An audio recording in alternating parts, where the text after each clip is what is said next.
On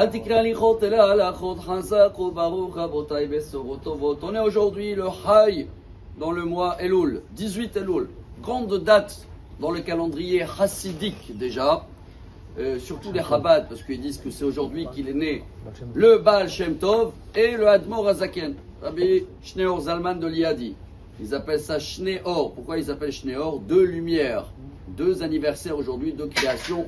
Le Baal Shem Tov, ça remonte à quelle année? 1698.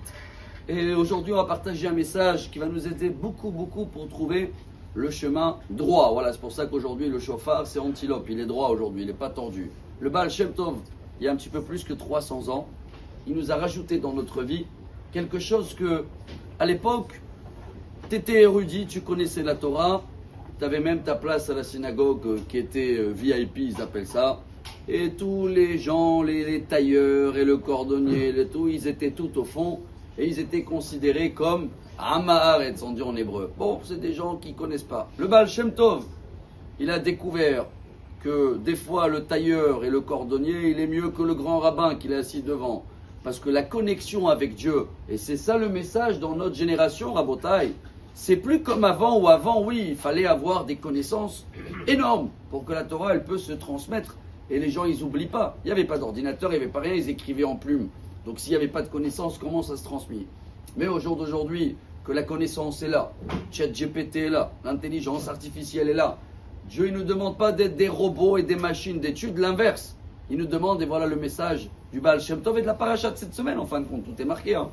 Dans la parasha de Kitavo, une des raisons, c'est marqué dans le Talmud, pourquoi on lit avant la fin de l'année tous ces malédictions-là, ou même quand on va lire la paracha, on va baisser la voix.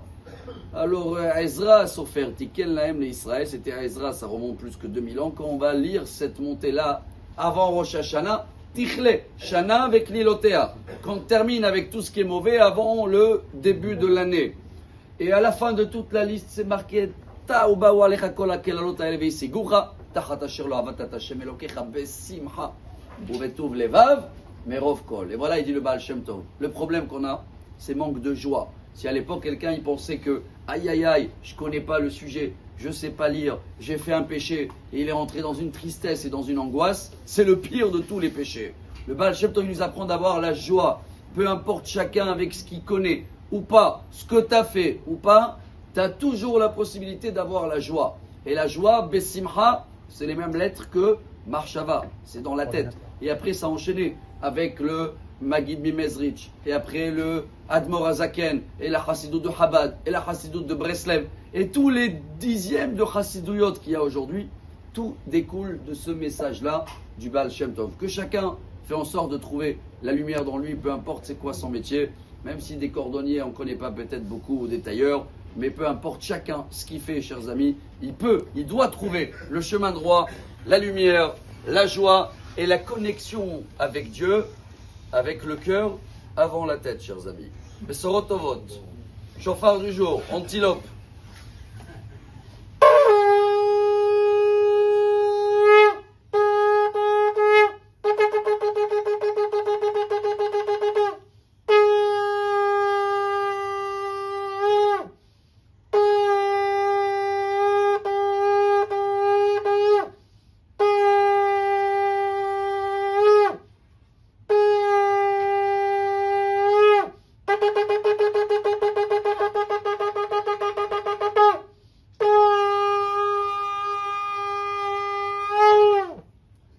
Israël Chai.